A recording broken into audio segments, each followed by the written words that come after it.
प्रिय स्वतंत्र रव अमृत मंत्र नव भारत में भर दे, वीणा वादिनी वरदे वरदे। अप्पा की जो कहानियां जिनको अब मैं याद करती हूँ, it was always about finding one's own identity. जैसे ये एक चूहा और मोर की कहानी, जहाँ पे चूहा जो मोर जैसा बनना चाहता है और वो अपने आप को पेंट करना शुरू कर देता है क्योंकि वो सुंदर नहीं है, और कैसे एक बारिश होती है और उसके रंग चले जाते हैं। अब इस तरह की कहानी वो हर रोज मुझे सुनाते थे। दोनों टीचर्स ने मेरी बहुत मुझे क्लियरली बता दिया कि ये लोभ मत रखना कि अच्छा सा कॉस्ट्यूम पहन के, ज्वेलरी पहन के स्टेज पे जाना है, वो कभी भी नहीं था। In fact many times I even try to fit in. मुझे याद है कि मैं स्कूल में 2-3 ग्रुप्स होते थे ना क्लास में, तो मैं उनसे जाके बोलती थी कि please make me a part of the group. सिर्फ प्रस्तुति के माध्यम से जीवन बसाना बहुत ही मुश्किल है, ऑलमोस्ट नामुमकिन जैसा है। आज की दुनिया में अगर आर्टिस्ट को सबसे पहले वो दर्जा मिलना चाहिए। अगर हम उनको बस वो नाचने वाले, आई am not even living 0.5% of what my parents have lived and are still living. But sadly, when I came back, I said I don't want to become a full-time dancer. I didn't want to make it a career. आज भी मुझसे पूछते हैं, अच्छा आप artist हैं लेकिन उसके अलावा क्या? मैंने कहा क्या मतलब उसके अलावा? आप किसी डॉक्टर से तो नहीं पूछते कि अच्छा आप डॉक्टर हैं, उसके अलावा आप क्या करते हैं? तो सबसे पहले सोसाइटी को इस मोल्ड से बाहर निकलना पड़ेगा कि आप यहाँ ये कॉस्ट्यूम। मैंने कहा जी मुझे, हमें तो म्यूजिक बोला गया था। मैंने कहा नहीं सर, मैं तो गा भी नहीं सकती। कि हम क्यों कर रहे हैं कला, आज के समय में किसके लिए कर रहे हैं, उसका पर्पस क्या है, उन आर्टिस्ट का क्या हुआ, क्यों हुआ, कहाँ है। जब छोटी थी हमेशा 1 या 2 दोस्त बनते थे। Maybe I, like you said, made my own world of characters and stories, and डर भी लगता था कि एम आई नॉट नॉर्मल। माँ ने मुझे ये भी समझा दिया बहुत अर्ली एज में कि परफॉर्मेंस के लिए डांस मैं बिल्कुल नहीं सिखाने वाली। कि कभी भी करियर करके मैंने कला को नहीं देखा। कला का जो सार है, उसका जो सोल है, it's timeless. The purpose of arts timeless. बहुत बार उसके लिए मैं क्रिटिसाइज भी हुई हूँ, वो ये कि अपने आप को प्रूव मत करें। हमेशा ये दिखाते रहना कि मैं ये कर सकता हूँ या कर सकती हूँ, वो ना हो। Don't compare yourself with others. Find your expression. Never be happy with what is. Keep questioning yourself and keep improving yourself.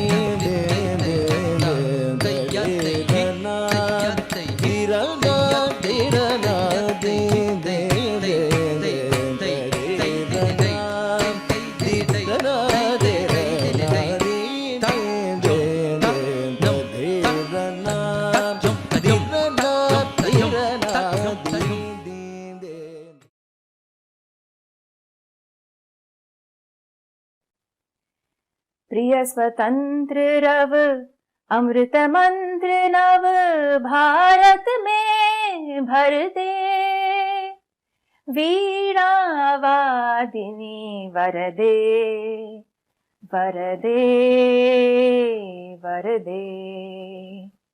नव गति नव लय ताल छंद नव, नवल तंत्र नव जलद मंत्र नव, नव नभ के नव विहग वृंद को, नव पर नव स्वर दे, वीणा वादिनी वरदे वरदे वरदे।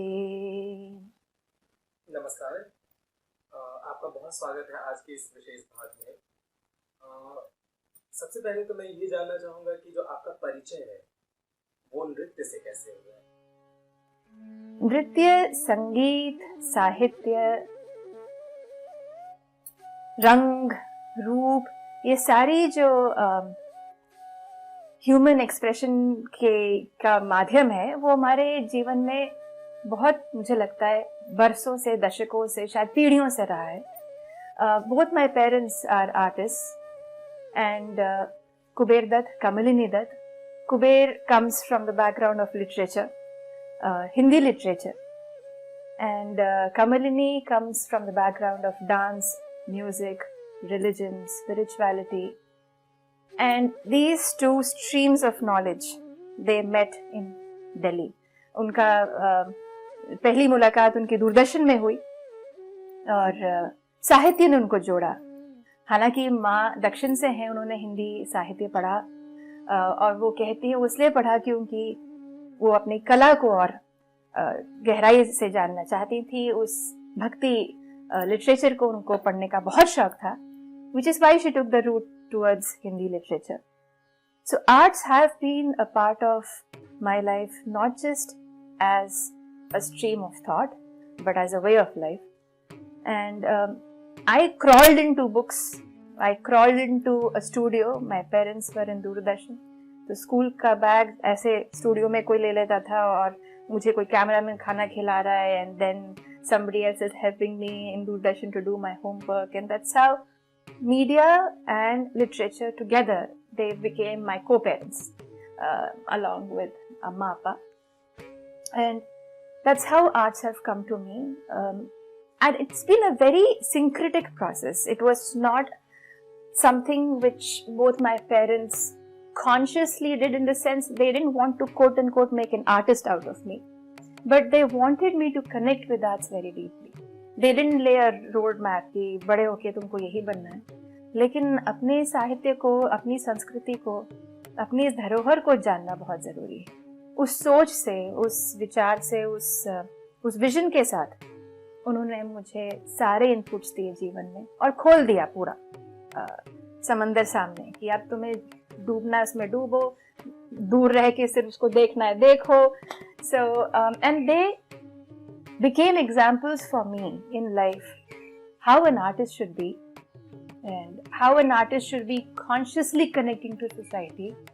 क्योंकि अप्पा अम्मा ने शुरू दिन से ही हमेशा सोशल मूवमेंट्स का साथ दिया है और उन आर्टिस्ट का साथ दिया है जिन्होंने जो फाइनेंशियली स्ट्रांग नहीं थे, उन मूवमेंट्स का साथ दिया है जिनको बहुत सपोर्ट नहीं मिलता है सोसाइटी से. They have always supported the underdog. They have always supported the, I won't say weaker voices, but voices which need to be heard.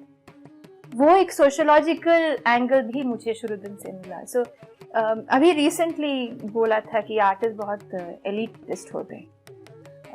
वो मैंने कभी नहीं महसूस किया अपने जीवन में. Both of them have come from very ordinary economical backgrounds. उन्होंने बहुत मेहनत से अपनी दुनिया बनाई, इस घर को बनाए, इस घोंसले को बनाए.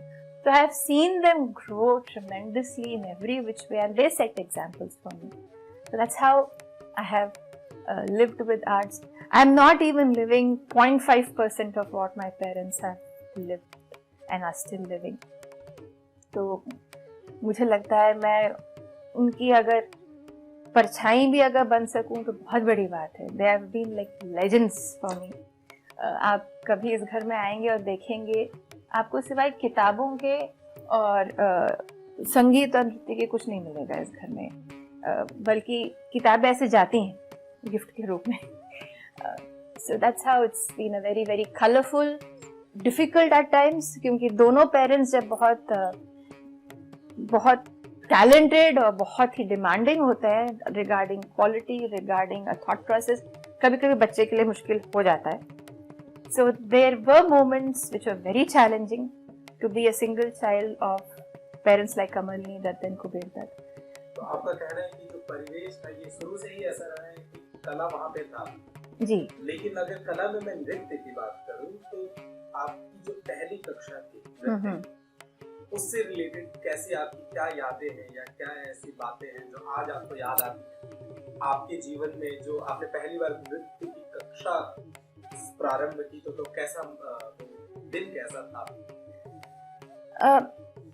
आप शायद विश्वास नहीं करेंगे लेकिन उस तरह से प्रारंभ करके नहीं हुआ, जैसे कि क्योंकि क्लासेस चलती रहती थी और मेरी पहली अड़वू की क्लास जो है मौसी के साथ शुरू हुई. मालती गुप्ता जो माँ की स्टूडेंट है, उनकी बहन है, उन्होंने भी भरतनाट्यम सीखा, उसे बहुत सालों तक किया. So it was, I think, at the age of 3 or 4 when I got on this wooden table and I wanted to dance, and that's how the whole thing started. The conscious journey of my rolling in as a student, it began when I was around 7-8 years old. हालांकि मैं मौसी से सीख रही थी, माँ से सीख रही थी, उनके साथ मैंने मंदिरों में परफॉर्म भी किया है, गोदा देवी संगम में भी मैंने बहुत परफॉर्म किया, लेकिन एक प्रोसेस ऑफ पेडागॉजी जो है वो मेरी राधिका शुरजी जी के साथ शुरू हुई कला क्षेत्र बाणी में. उससे पहले मैं माँ से सीखती थी तंजावुर बाणी में, और लेकिन मैंने दोनों अड़गू सामू सीखे, और बहुत कॉन्शियसली माँ ने मुझे ये भी समझा दिया बहुत अर्ली एज में कि परफॉर्मेंस के लिए डांस मैं बिल्कुल नहीं सिखाने वाली. इसलिए मैंने स्टेज परफॉर्मेंसेस किए भी नहीं थे. हम लोग सिर्फ मंदिरों में डांस करते थे. एनुअल जो गोदा देवी संगम का एनुअल फेस्टिवल होता है उसमें डांस करते थे. मार्गरी के महीने में जब जाते हैं, पूरा एक टोली जाती है, उसमें मैंने डांस किया है. तो कभी भी डांस को उस तरह से एक अचीवमेंट या एक डेस्टिनेशन करके नहीं माना ट्रेनिंग. तो ये जो मैंने कहा कि राधिका जी के साथ मेरी शुरुआत हुई जब मैं 8 साल की थी. मैं दिल्ली में ही सीखती थी उनसे. फिर वो चेन्नई चली गई, तो साल में जब भी 2 बार हमारी छुट्टियां होती थी तो मैं जाके चेन्नई में सीखती थी. And I have never had a group class. It's always been solo. With Amma it was just 1-to-1, with Radhika ka it was 1-to-1. So I never had that dynamism and the challenges of a group class, which I tremendously miss now that I've started teaching. It has its own learnings. To dance in a group, there's so many things that a student learns from others, looking at others, उनके challenges, हमारे challenges. तो वो मुझे नहीं मिला. But solo learning has its own process, which is again quite lonely at times. कि किसी से बात करने का मौका नहीं मिलता जो ग्रुप में होता है. कभी-कभी शायद बहाने का भी मौका नहीं मिलता बच्चे साथ में करते हैं. जो हाँ साथ में, क्योंकि मैं दोनों गुरुओं के साथ मैं उनके साथ ही रही हूँ. There was never this going from home to a dance class, because अम्मा के साथ रह के उनसे मैंने सीखा. राधिका जी के साथ भी मैं उनके घर में ही रहती थी. It's always been a Gurukul system in both with both teachers. जब विलासिनी में मैं गई तो एक ही क्लासरूम एंड होम का एक सेटअप था. तो भरतनाट्यम हमेशा उस माहौल में ही मैंने सीखा है कि शुरू में उठ के गुरु को असिस्ट करना, उनके परिवार का एक हिस्सा बन के रहना, फिर क्लास में चले जाना. And the classroom never kind of was restricted to the classroom boundary. बिल्कुल नहीं थी. वो सीखना सिखाना चलता रहता था पूरे दिन. तो जब आप नृत्य की शिक्षा ले रही थी तो कभी ऐसा हुआ कि आपके जो विद्यालय है जहाँ पे आप बाकी बच्चों के साथ जब पढ़ती थी, तो क्या आपको ऐसा लगा कि किसी तरीके से नृत्य आपको एक अलग विचारधारा प्रदान करता है, एक अलग तरीके का भाव देता है, जो कि दुनिया को देखने का अलग नजरिया प्रदान करता है? ऐसा कभी आपको लगा, कभी ये बात आपको महसूस हुई, या ये था लेकिन कभी इस चीज को आपने महसूस नहीं किया? नृत्य करके वो अलग से करता है. वो जब आप सीख रहे होते हैं तो आप उसको एनालाइज नहीं करते कि मुझे इससे ये सीख मिल रही है और मैं दूसरों से अलग हूँ करके हम नहीं सोच पाते. और मुझे लगता है सोचना भी नहीं चाहिए, because if we start then this thing comes, I am different from others.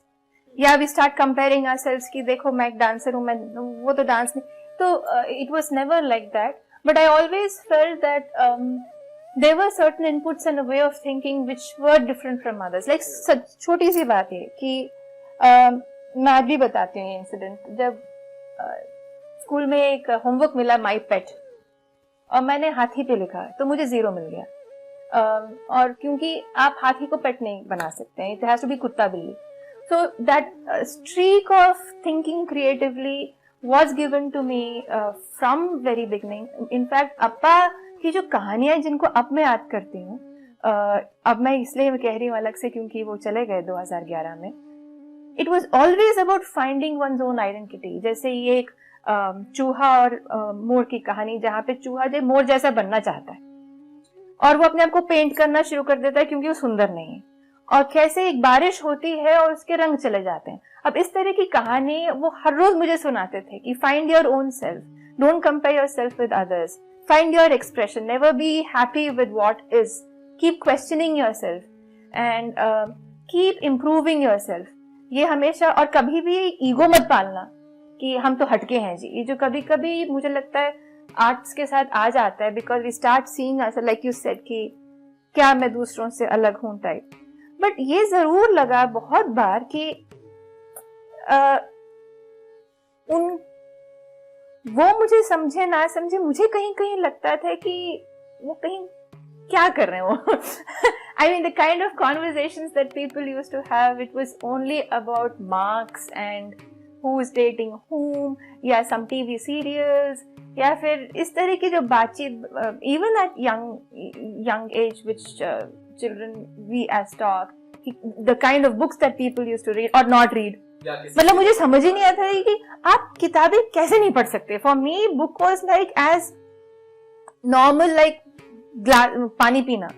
किताब मेरे पास होनी ही होनी। In fact because I am a single child, और मैं हमेशा अम्मा पापा के बहुत इराटिक टाइमिंग्स रहते थे ऑफिस के, किसी ना किसी क्रश में, किसी ना किसी रिलेटिव के पास, तो मेरे पास हमेशा अपने आप को एंगेज करने के लिए किताब जरूर होनी है। Now it sometimes becomes N obsession. मतलब कभी कभी रिहर्सल में जब बाकी कुछ हो रहा है, मैं अपनी किताब खोलूंगी तो मुझे उस प्रोसेस से काटना पड़ता है। सो books have always been a part of my world. तो मुझे लगता है maybe I, like you said, made my own world of characters and stories, and so that I used to not feel odd, but I was happy with myself. लेकिन जहाँ तक हम बच्चों की बात करें तो उनको पढ़ना नहीं पसंद होता है। अगर आपको वो पसंद था तो आप अलग थी मेरे हिसाब से। ज्यादातर बच्चे नहीं पढ़ना चाहते। मैं एक बचपने की बात बोल रहा हूँ। जी। खैर ये तो सबका अपना अपना अनुभव होता है। ये मेरे साथ एक challenge रहा to fit in. That was always there, but I never used to feel that I am somewhat different. In fact, many times I even tried to fit in. मुझे याद है कि मैं स्कूल में 2-3 ग्रुप्स होते थे ना क्लास में, तो मैं उनसे जाके बोलती थी कि please make me a part of the group. या तो उनको मैं अटपटी सी लगती थी क्योंकि I never used to talk about anything and everything. So that sense of belonging, now that you're telling me, that was always there, of finding one's own voice, finding a friend who can understand me and my idiosyncrasies. तो जब छोटी थी हमेशा एक या दो दोस्त बनते थे, and they were very very strong friendships. I was never a group person, and that has been my challenge of but and डर भी लगता था कि am I not normal? Am I not am I saying something which is totally out of place? But I think it's always that with artists, to find one's own bearings. और वो process बहुत डरावना है, especially when you are a child, when you want to belong to a group and people say कि नहीं, और उनके अजीब से बहाने होते थे। वो समझ नहीं आता था कि मैंने ऐसा क्या कर दिया कि I'm not fitting in.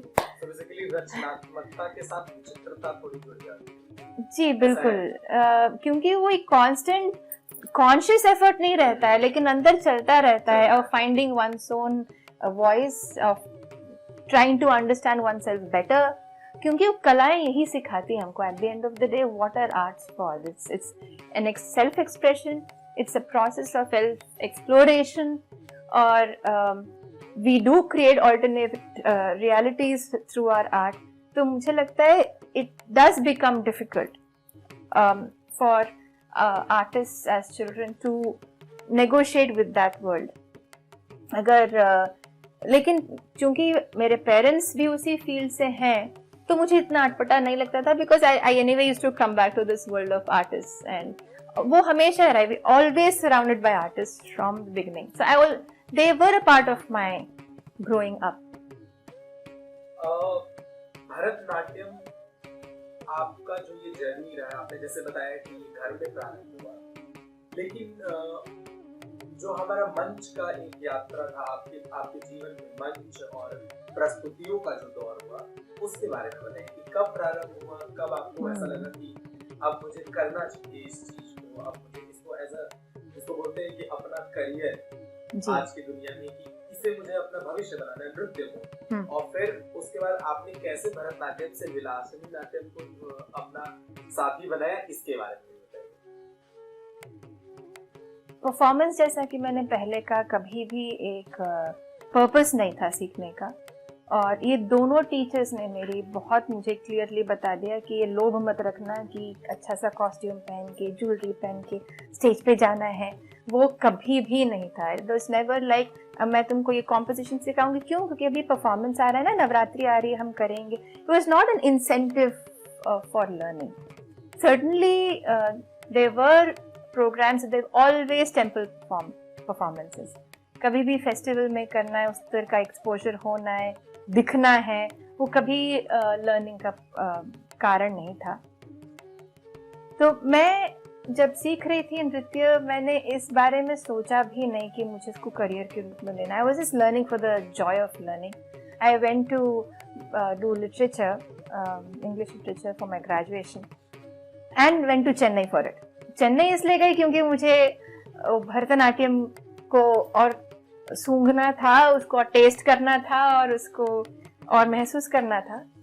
Her Bharatanatyam artist का ये ड्रीम होता है to be a part of that air in Chennai. तो मैं 3 साल गई वहाँ पे। मैंने बहुत मेहनत से, बहुत ही करीब से उस पूरी दुनिया को देखा। But sadly when I came back, I said I don't want to become a full-time dancer. I didn't want to make it a career. It was a very conscious choice. Because what I saw as a part of my growing up was a very different world of artists in Doordarshan. What I saw in Chennai was a very different world of artists as a student when I saw the whole field. And there were things which were shocking. There were things which were pleasant also. But when I came back, I was so overwhelmed with the whole experience. मुझे लगा कि नहीं, I don't know. How will I manage this whole field? तो मैं कभी भी उस तरह से quote and quote full time dancer मैं नहीं बनना चाहती थी। मैंने बहुत, क्योंकि मेरा इंटरेस्ट भी है बहुत से अलग चीज़ों में। I did voice overs, scripting की, एंकरिंग की, और जर्नलिज्म भी किया मैंने। I tried many courses and explored many other forms of expression, and my dance was happening. Also in 2000 my mother took me to Swapna Sundari ji, क्योंकि अभिनय में एक एक्सपर्ट से ही आपको सीखना चाहिए, उस विचार से माँ मुझे वहाँ ले गई। और स्वप्न सुंदरी जी बहुत नामी गिरामी आर्टिस्ट हैं भरतनाट्यम में, कुचिपुड़ी में।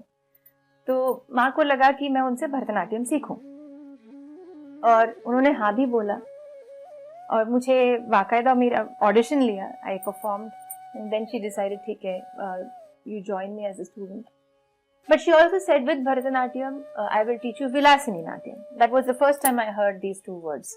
मुझे इससे पहले उस कला के बारे में कुछ भी नहीं मालूम, मैं तो बस भरतनाट्यम सीखने के लिए गई थी। और मैंने कहा ठीक है, मुझे स्वप्नाट कैसे सीखना है, मैं सीखूंगी। And that's how I started learning both the art forms. Eventually जो है वो विलासिनी की तरफ ज़्यादा झुकान हो गया, क्योंकि समय नहीं था उतना भरतनाट्यम को देने के लिए, और बहुत रिगरस ट्रेनिंग हो रही थी विलासिनी की। तब भी मैंने ये नहीं सोचा कि इसको सीख के I'll become this artist and then I'll become this क्या कहते हैं, एक पर्पस की तरह इसको आगे बढ़ाने का कुछ, there was no agenda to learn both the art forms. I just learned because I loved it. लेकिन जिंदगी जिस तरह से मुड़ती गई, in 2008 I did sociology, वो भी इसलिए क्योंकि मुझे अपनी कला को एक समाज की नज़र से देखने का शौक था मेरा, कि हम क्यों कर रहे हैं कला, आज के समय में किसके लिए कर रहे हैं, उसका पर्पस क्या है। और स्पेशली देवदासी आर्ट फॉर्म्स दोनों जो हमारे हैं, वो सोसाइटी क्या है, अब रिसीव कैसे करती है, उन आर्टिस्ट का क्या हुआ, क्यों हुआ, कहाँ है, ये सारे जो कंसर्न्स थे, even from the point of view of gender, because when we used to discuss the devadasi issue, ये सारे टॉपिक्स आते थे क्लास में, कि किस तरह से पहले रहती थी वो। all of us know this whole process of what happened to Devadasi system, and there was this complete anti-movement against it, and how we lost the art, and quote unquote क्या कहते हैं उसको, sanitization of the art and all that.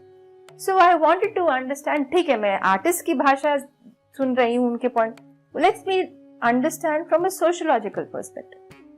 तो इसलिए मैंने sociology की, और फिर विलासिनी की ही मेरा फुल टाइम एंगेजमेंट हो गया। हालांकि भरतनाट्यम भी करती रही और अब भी दोनों कलाएं करती हूँ, बल्कि परसों हम लोग परफॉर्म करके आए चंडीगढ़ में, भरतनाट्यम मैंने किया था वहाँ पे। और जो मैं कहने की कोशिश कर रही हूँ वो ये कि कभी भी करियर करके मैंने कला को नहीं देखा। गॉड केप्ट पुशिंग मी कि अच्छा ये आगे बढ़ो आगे बढ़ो, अपॉर्चुनिटीज खुलती गई, बिकॉज विलासिनी नाट्यम लोग कम जानते हैं, तो इसलिए उसको देखने की अपॉर्चुनिटीज, उसको समझने की इन टर्म्स ऑफ लाइक डेम्स और परफॉर्मेंसेज एंड एवरीथिंग, वो फील्ड बढ़ता गया मेरे लिए। बल्कि बहुत लोगों ने ये भी सोचा कि मैंने भरतनाट्यम पूरी तरह छोड़ भी दिया, लेकिन ऐसा नहीं है। मैं कला को मैं क्या छोड़ूंगी, उसने मुझे अभी तक नहीं छोड़ा है। तो इसलिए दोनों कलाओं को मैं करती हूँ। और करियर जो है वो definitely I pay my bills as an artist. I am not having any parallel profession, मैं सिखाती हूँ and that's how I get my earning, and it's because of arts that I am surviving. So yes. तो आप जब आज, जैसे आपने बताया कि आप अपना जो भी खर्चा है वो नृत्य के माध्यम से उठा रही हैं, तो एक सवाल ये है कि क्या ये सभी कलाकारों के लिए संभव है जो आपने बोला कि वो केवल प्रस्तुति के दम पे आज भी भारत में अपनी ही कलाओं को बचाते हुए अपना खर्चा उठा सके? क्या आप, और अगर नहीं है ये तो क्यों ऐसा है, कहाँ कमी रह गई हम में कि हम कभी अपनी कलाओं को वहां तक पहुंचा ही नहीं पाए, या क्या सिर्फ प्रस्तुति के माध्यम से जीवन बसाना बहुत ही मुश्किल है, ऑलमोस्ट नामुमकिन जैसा है, क्योंकि उस तरीके से सपोर्ट जो एक हम बात कर रहे थे इंटरव्यू से पहले भी कि आर्टिस्ट को चाहिए पेट्रनेज। जब से कलाएं शुरू हुई हैं राजा महाराजाओं के समय से, तब से आर्टिस्ट को पेट्रनेज मिली है। जो पर्पस जिस वजह से कलाएं होती थी, जहाँ पे चाहे मंदिरों में होती हो या राज दरबारों में होती हो या बाहर होती हो रंगमंच पर, एक पेट्रनेज रहा है। There is been a need for the arts, right? अगर वो नीड नहीं होगी, वो पेट्रनेज नहीं होगा, तो आर्टिस्ट सर्वाइव कैसे करेगा? और इस वजह से बहुत मुश्किल है सिर्फ परफॉर्मेंसेस के थ्रू ही सस्टेन कर पाना, क्योंकि उस तरह का एक्सपोजर सोसाइटी को नहीं दिया गया है ऑफ हैविंग मल्टीपल प्लेटफॉर्म्स। मैं तो कहती हूँ बहुत लोग मुझको इसके लिए मारेंगे, but thanks to corona there are now so many multiple platforms. आप एक घर में एक छोटा सा एक स्टूडियो बना के कहीं एक बैठक रख के, artist are now finding so many methods of showing their art form, जो पहले था ही नहीं। पहले तो इट्स ओनली ऑडिटोरियम, त्रिवेणी कला संगम, कमानी ऑडिटोरियम, नहीं तो IIC, IHC, हम सिर्फ स्टेज के हिसाब से सोचते थे, परफॉर्मेंस के हिसाब से सोचते थे। तब भी सस्टेनेंस बहुत मुश्किल था, which is why most of the artist are teaching. या तो वर्कशॉप्स हैं या हम सिखा रहे हैं, क्योंकि हमारी रोजी रोटी वहीं से आती है। तो ये इसको हम एक नेगेटिव एस्पेक्ट ना लेके कि देखिए सिर्फ परफॉर्मर होके नहीं हमें टीचिंग, हम इसको मानने की यही सत्य है, this is how it is. An artist has to teach and perform, and it's a very very high privilege कि अगर आपके पास रिसोर्सेज होंगे तभी आप सिर्फ परफॉर्म करके ही सर्वाइव कर सकते हैं। इसको तो एक सबसे पहले तो हम इसको प्रेस्टीज इशू ना बनाएं, इसको let's take it as a given कि this is what it is, which is why we should find multiple methods of incorporating arts in society. Teaching भी जो है, it should not only be teaching art as such, but making art a part of sensitizing society. Why only teaching children? मैं तो कहती हूँ कि आप tourism department में arts को लाइए, जब आप बाहर से delegates को लाते हैं, let us teach them about our country. And happens many a times I have seen artists take a group of people in a museum and talk about art history and connecting it to different classical dances and talking about the spiritual aspect of dance. तो उस तरह से अगर artist सिखाए, देखिए ultimately art का purpose क्या है? It's about giving a better quality of life to people through, अगर हम उसको एंटरटेनमेंट बोलें तो एंटरटेनमेंट एंड एक्सप्रेशन एंड एक dialoguing. That's what arts do, and they connect us to the higher reality. आज की दुनिया में अगर आर्टिस्ट को सबसे पहले वो दर्जा मिलना चाहिए। अगर हम उनको बस वो नाचने वाले या आर्मी मुझसे पूछते हैं आप आर्टिस्ट हैं लेकिन उसके अलावा क्या, मैंने कहा क्या मतलब उसके अलावा आप किस डॉक्टर से तो नहीं पूछते कि अच्छा आप डॉक्टर हैं उसके अलावा आप क्या करते हैं। तो सबसे पहले सोसाइटी को ये इस मोल्ड से बाहर निकलना पड़ेगा और आर्टिस्ट को देखना पड़ेगा that art is a very solid profession option for people. Parents को बदलना पड़ेगा अपना नजरिया, बहुत से पेरेंट्स करते हैं। इनफैक्ट परसों मैं और हेमंत भैया बात कर रहे थे कि कैसे उनकी माँ जो है बहुत डरी हुई थी कि बड़ा होके क्या करेगा ये आदमी, लेकिन पिताजी ने बहुत सपोर्ट किया। तो पेरेंट्स को ये समझना पड़ेगा कि नहीं, this is a very viable option. वो देखते हैं, मुश्किल होगा, it's not as easy as maybe an engineer और डॉक्टर। माँ तो कहती है कि उनके लिए भी आसान नहीं है। हमें यहाँ से लगता है कि बहुत हो गया, आपने इंजीनियरिंग पढ़ ली आपको नौकरी मिल जाएगी। There are many engineers who don't have jobs anymore, not because it is corona time, they don't have jobs. So if we start discussing many doctors who don't get jobs, तो उस तरह से हम सिर्फ आर्टिस्ट का ही क्यों सोचते हैं कि उनको नौकरी नहीं मिलेगी। They are qualified masters in Sanskrit जो है उन्होंने करके उनको जॉब नहीं मिलती। तो this Indian society, Indian government has to incorporate arts in many ways ताकि आर्टिस्ट को एक सिक्योरिटी मिले। दूरदर्शन में अगर है जो माँ ने चैनल चलाया था DD3, DD भारती, उसको क्या सस्टेनेंस मिला? कुछ नहीं।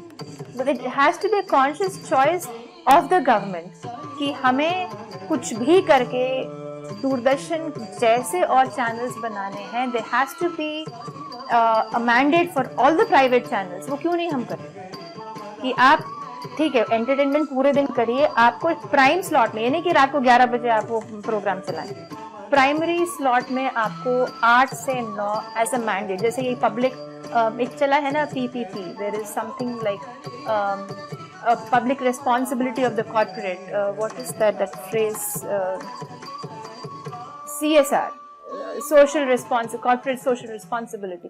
वैसे अगर हम एक बाय रूल बनाएं आर्टिस्ट के लिए, there has to be artists have to be employed in every corporate office. जैसे स्पोर्ट्स लोगों के लिए होता है, you can go and get a job in BHEL, you can go and yeah, why not artists? I'm working for Tatas, I'm an artist, I'm not going there to do philanthropy. I'm सुबह से लेके मेरा एक job profile है as an artist. I have to sensitize the employees of that company. I have to, in the evening I organize festivals. उस तरह का इतना पैसा है कंपनीज के पास, व्हाई नॉट कीप इट? सिर्फ फेस्टिवल करना काफी नहीं। तो इस तरह से अगर मल्टीपल मॉड्यूल्स हो आर्टिस्ट के लिए जहां वो अपनी आर्ट को पैकेज कर सके, लोगों तक पहुंचा सके, it can become a very good career option where it gives also the creative process, the creative expression to artist. सिर्फ क्योंकि कभी कभी क्या होता है, बहुत से ऐसे डांसेस हैं जो टीचर्स बनते हैं, स्कूल्स में बनते हैं, but they get so exhausted. क्योंकि आप स्कूल में जाए, आपको क्या सिखाना है वो लोग बताएंगे, फिर आपको फिर बच्चों को प्रिपेयर करना, पूरे जत्थे को प्रिपेयर करना पड़ता है for an annual day, for a sports day, and then you are left with no energy to think about your own self. By the time you come back you are so tired because you have dealt with so many children. So ठीक है, some artist may like that also, which is good, but at the same time there have to be multiple platforms like this where dancers, they become a part of the society and it's seen with a lot of respect. Now tomorrow if I say that yes, I am working with Infosys as an artist, so उस तरह से अगर हम एक collective consciousness में arts को incorporate करें, it can become a very very good career option. अभी भी हो रहा है, there are artists who are working in many capacities. Art research has really improved. Many dancers are taking research now as an option. बहुत से institutions खुले हैं arts को लेकर. Students are becoming conscious about the theory and practice of art, which is why there are many seminars, there are many dialogues which are happening.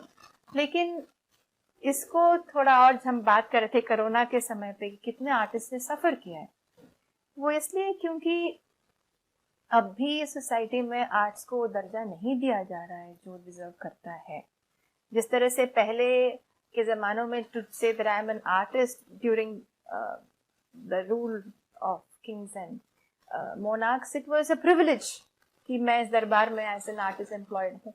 वो privilege, वो satisfaction, वो security हमें आर्टिस्ट को देनी है कि उनको दो बार सोचना ना पड़े, क्योंकि और उनकी रिस्पॉन्सिबिलिटी भी, हम ये एज एन आर्टिस्ट हमें भी सोचना पड़ेगा कि वी आर नॉट दीज क्या कहते हैं कि हम देवता लोग नहीं हैं, एज ऑर्डिनरी एज तो वो अब कभी कभी होता है ना उनकी आर्टिस्ट में, वो ईगो ना लेके हम चले. हमें भी अपनी कला को अडाप्ट करना पड़ेगा सोसाइटी के समय के हिसाब से, लोगों तक बात पहुंचानी पड़ेगी, अलग अलग प्लेटफॉर्म्स हमें ढूंढने पड़ेंगे जहां हम अपने प्रोसेस के बारे में बात करें, सेंसिटाइज करें लोगों को और लोगों को अपनी तरफ खींचें, तभी एक सामंजस्य बन पाएगा सोसाइटी और आर्टिस्ट के लिए. तो पूर्वा जी, मैं ये जानना चाहूंगा, क्योंकि कई बार कलाकारों के साथ होता है कि कोई एक ऐसी प्रस्तुति होती है जो उनके दिल के बहुत करीब होती है और उनको लगता है कि ये मैंने अच्छा कर दिया, मतलब मैंने सब कर लिया. और कई बार ऐसा होता है कि कुछ ऐसी प्रस्तुतियां होती है जो हम शायद याद भी नहीं करना चाहते हैं जीवन में, ऐसा कि क्यों किया मैंने वो शो, क्या हो रहा है यहाँ पे, ऐसा कुछ किस्सा अगर है तो प्लीज बताइए. भरतनाट्यम में मुझे याद है संकट मोचन में गई थी, स्वप्नाका के साथ ही गई थी, वो कुचिपुड़ी कर रही थी, मैं भरतनाट्यम, और भजमन रामचरण सुखदाई हम वहाँ कर रही थी, और मैं कर रही हूँ कुछ भाव, अचानक से ये माला मेरे सामने आ गई कि कोई ऑडियंस में से उनको पता नहीं क्या हुआ उस वक्त, वो आके मेरे ऊपर ऐसे माला डाल के खड़े हो गए वहाँ पे. मैंने कहा उनकी भावना है, जब भी उनको महसूस हुआ क्या कि पता नहीं. फिर उसी पीस में एंड की तरफ जब almost was going to get over, this woman, she was completely in tears and she always wanted to touch my feet. So it was very very overwhelming, बहुत cringe, डर भी लग रहा था ये क्या हो रहा है, और उस वक्त तो बहुत भाव विभोर हो गई मैं, और मैं जाके उनको मैंने उनके चरण स्पर्श किए. लेकिन ऐसा बहुत बार मंदिरों में हुआ है ये डांस करते वक्त, जब आप भूल जाते हैं पूरे एटमॉस्फेयर को और खुद को भी भूल जाते हैं, वो पर्पस ऑफ आर्ट ही बहुत अलग हो जाता है, it's no more a performance. और जो विलासिनी को लेके है वो था मेरा चिदम्बरम में, जब मैंने किया स्वामी विनयराजो वर्णम है, और उस माहौल में उस वर्णम को करना, it was very different again from how we do it in an auditorium too. और नाट्यांजलि फेस्टिवल तो सब जानते हैं जिस तरह का माहौल होता है उस वक्त, आर्टिस्ट खो जाता है कहीं उस पूरी चीज़ में, और मंदिर में वो करना, it's something very beautiful. And Mandodari is another composition which will always stay with me, because उस जो कैरेक्टराइजेशन है मंडोदरी का, बहुत मैंने देखा नहीं है Mandodari as a character being danced by many people. Sita हम सब ने देखा है, द्रौपदी देखी है, बट मंडोदरी, शूर्पणखा भी बहुत एक्सपेरिमेंट हुआ है, but to see Ravan's life through Mandodari's eyes was a process which I will cherish forever. और जो मुझे याद करके हंसी भी आती है और गुस्सा भी आता है दोनों, वो रहा है एक कॉर्पोरेट परफॉर्मेंस जहाँ पे हमने बहुत क्लियरली बताया था कि drinks should not be serve during the performance, और पहले तो डिले बहुत हो गया, और उसके बाद ये सब बक बक बक सुनाई दे रही ऑडियंस की तरफ से, और हमको जी उस कैरेक्टर में घुसना है शिव पार्वती के, और सबको आशीर्वाद भी देना जब भी गुस्सा आ रहा है. तो लेकिन then we told us as an artist it's a challenge for us to again create the magic in this kind of an atmosphere. So more than the anger, slowly it became a challenge. And एक ये बहुत ही अजीब सा incident आपको बताती हूँ. वो ICCR cap tour में हुआ था.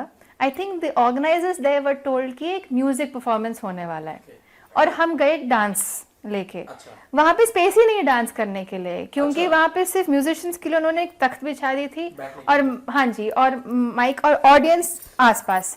मैंने कहा मैं डांस कैसे करूँगी, और फिर उन्होंने कहा कि आप यहाँ ये कॉस्ट्यूम, मैंने कहा जी मुझे, हमें तो म्यूजिक बोला गया था। मैंने कहा नहीं सर मैं तो गा भी नहीं सकती आप क्या।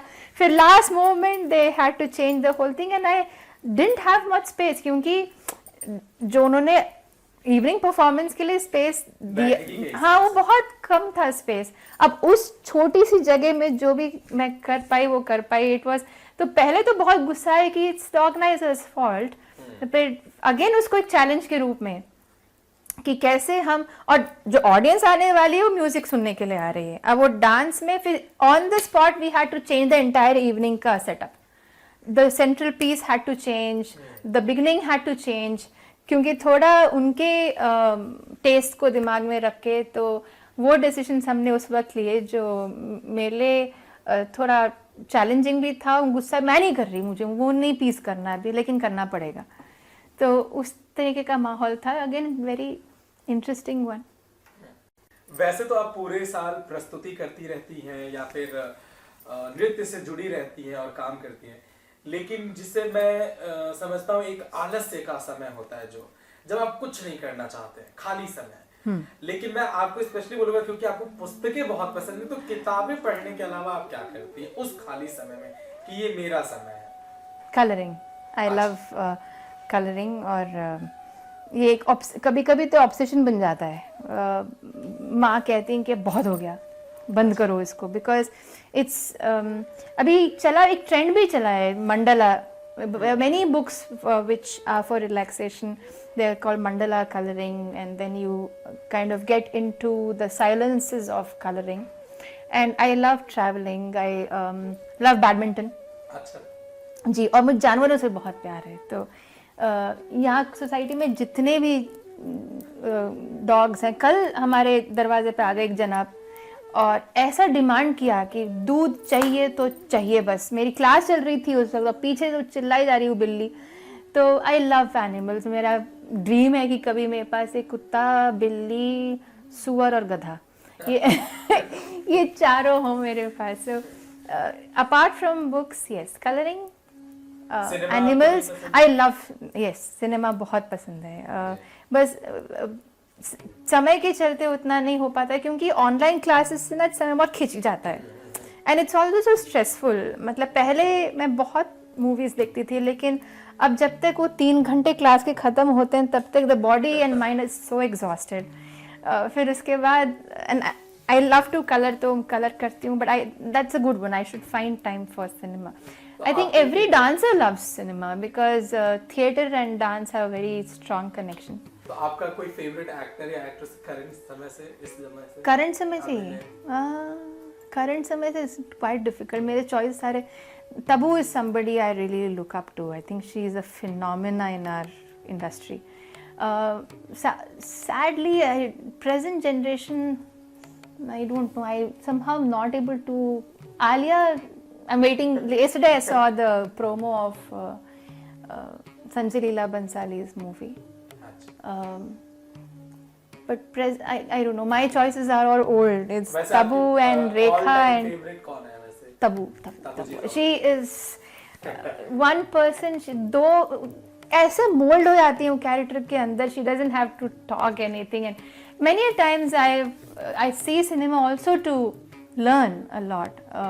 Manoj Bajpayee, Irfan, Nawazuddin, the actors, Rajkumar Rao, wonderful actors. Of course, senior generation में there are many. Mammootty, Mohanlal, amazing artists. Of course, वो उस लीग में तो जाए ही नहीं हम लोग, NSD वाले लीग में of Nasruddin Shah and Shabana Azmi. But yeah, youngsters में it's quite difficult. अब जब आप पूछ रहे हैं तो मैं सोच रही हूँ, is there a dearth or am I so ignorant? आजकल की जनरेशन में I think I like Ranveer Singh a lot. He has उसका खिलजी was too good. अगर मैं आपकी पूरी यात्रा को देखूं तो अगर आपको मैं बोलूं कि आप एक जो बोलते हैं ना कि एक सभी चीजों का एक समन्वय जो है कला का, आपके हिसाब से इसको मैं चाहूंगा कि आप इस अपनी बात को खत्म करें कि कैसे समय के साथ इसको भी बदलना जरूरी है, या क्या चीजें हम बदलाव कर सकते हैं, और क्या चीजों का बना रहना भी बहुत जरूरी है, और बदलना इसलिए भी जरूरी है कि समय के साथ वो आगे बढ़ सके। तो प्लीज हमें आपके हिसाब से क्या है जो अच्छा है, क्या है जो बदलना चाहिए, और कैसे कला को आगे बढ़ना चाहिए समय के साथ। क्या अच्छा है, कला अपने आप में बहुत खूबसूरत है। कला का जो सार है, उसका जो सोल है, it's timeless. The purpose of arts timeless. जो बदलना है वो बदल भी रहा है, हमेशा बदला है, of quote and quote packaging. Artist को सोचना पड़ेगा समय के हिसाब से कि हम अपनी कला को उसका एसेंस रखते हुए ऑडियंस तक कैसे पहुंचाएं। Eight the same time the audience should not dictate your creative choices. आप वो एक बैलेंस हमेशा बना के रखना पड़ेगा। उस दिन हम एक बात भी कर रहे थे एक मेल डांसर की, who for a mixed crowd he does very fast pieces and makes it very entertaining. At the same time, when it's a chamber concert, he chooses very beautiful abhinaya pieces, and so that's how every artist has to be. वो समय के साथ audience के हिसाब से, और इन सब के बीच में जो चीज़ मुझे बहुत बार उसके लिए मैं क्रिटिसाइज भी हुई हूँ वो ये कि अपने आप को प्रूव मत करें। कोई भी आर्टिस्ट आपको आपके एसेंस को लेकर आपको जो खुशी मिल रही है आप वो करिए।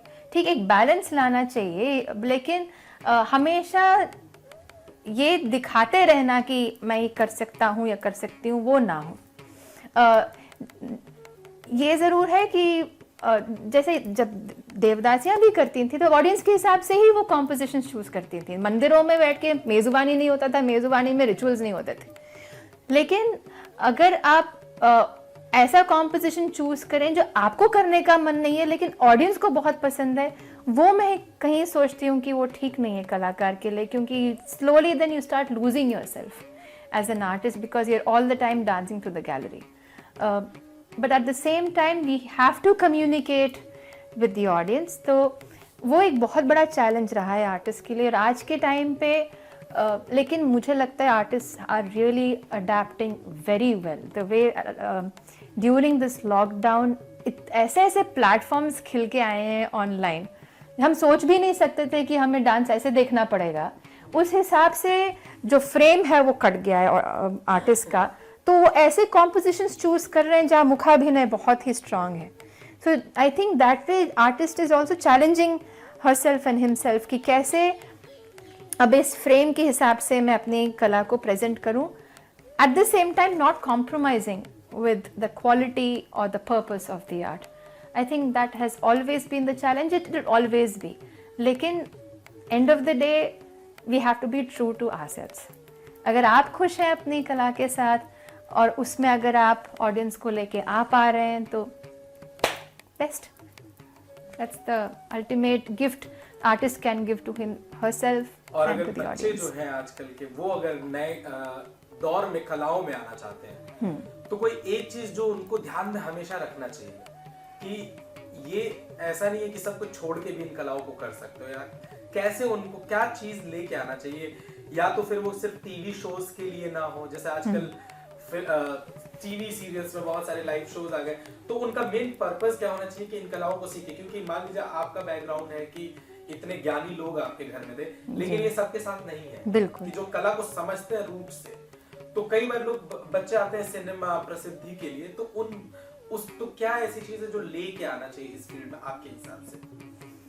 जैसे मैंने कहा पहले कि मल्टीपल प्लेटफॉर्म्स क्रिएट हों आर्ट्स के लिए, एक एक्सपोजर जो है आर्ट्स को वो और मिलना चाहिए। मेरे लिए बहुत मुश्किल हो जाता है कभी कभी अगर बच्चा कहे कि मैं तो बड़े होकर डांसर बनूंगा। I like the enthusiasm and the thought, but फिर मैं थोड़ा पीछे हट के सोचती भी हूँ कि रास्ता बहुत मुश्किल है। It's very difficult to financially sustain yourself in this field. उसके लिए सोसाइटी को बहुत बदलना पड़ेगा। Government funding has to increase, corporates will have to take a stronger role, और लेकिन तब भी the number of dances have increased, number of dance institutions have increased, dance as now sought after master course बन गया है। बहुत से institutions हैं जो अब इसको ये दे रहे हैं लोग, PhD बहुत कर रहे हैं. तो dance research has become another field, dance management, art management has become another alternative field, and art and health. Many dancers are now researching on how arts can become an important tool in overall healing. तो इस तरह से समय के साथ बहुत से alternative, इनको ऑल्टरनेटिव ना भी कहूँ, लेकिन arts are branching out in different ways of exploration in terms of profession. मतलब सिर्फ परफॉर्मेंस ना रह के, जी बिल्कुल, सिखाना और आर्ट्स को अलग अलग उसकी पॉसिबिलिटीज को एक्सप्लोर करना. जैसे आर्ट मैनेजमेंट है, art and even law. There are people who are now specializing on copyright issues regarding laws, and that has become a very, very important field. तो उस तरह से समय बदल रहा है. Youngsters are becoming very smart in incorporating technology in arts. Dance photography, dance videography, dance promotion as an educational tool also is becoming a very strong expression and a profession choice. तो मुश्किल तो है, लेकिन संभावनाएं बढ़ रही हैं. तो लेकिन डांसर्स को ये समझना पड़ेगा कि हम सीख तो रहे हैं इस वक्त, उसको कैसे अडेप्ट करें और सिर्फ परफॉर्मेंस रख के ही ना सोचें उसको, और ये एक ईगो इशू ना बनाएं कि see tomorrow you are a photographer and you speak so well, you write so well, so even art criticism is another field that is coming up. क्योंकि सिर्फ देखिए परफॉर्मेंस तो वहाँ पे ख़त्म हो जाता है, लेकिन लोगों को सेंसिटाइज करना, लोगों को एजुकेट करना, वो भी आर्टिस्ट की जिम्मेदारी है. तो ऐसे आर्टिस्ट जो इस देखिए, when we learn dance, we are learning the tool, we are learning the craft. How we make it an art is a lifelong process. How we make it source idea और उसमें से कैसे उसकी possibilities को निकालें, वो भी हम पे डिपेंड करता है. और मुझे लगता है समय के साथ ये बदल रहा है. अभी मैंने आपको 5-6 ऑप्शंस बता दिए कि how dancers can find their ways of sustenance through dance. ये और समय के साथ बदलेगा. So I definitely hope that youngsters get interested. और लेकिन उन पे प्रेशर बहुत रहता है, पीयर प्रेशर, और उस चीज़ को थोड़ा दूर रख के अपनी क्रिएटिविटी को बरकरार रख के अपने एक्सप्रेशन को स्ट्रांग बना के कन्विक्शन के साथ. Arts need lot of self belief and self conviction. उसके लिए पेरेंटेज भी बहुत ज़रूरी है. So there are many factors, but the positive thing is that possibilities are improving and there are many platforms which are coming up for arts. Purva ji, आपका बहुत बहुत धन्यवाद आज हमसे जुड़ने के लिए so much. और अपने नजरिया को लोगों तक पहुंचाने के लिए. आपका भी बहुत धन्यवाद.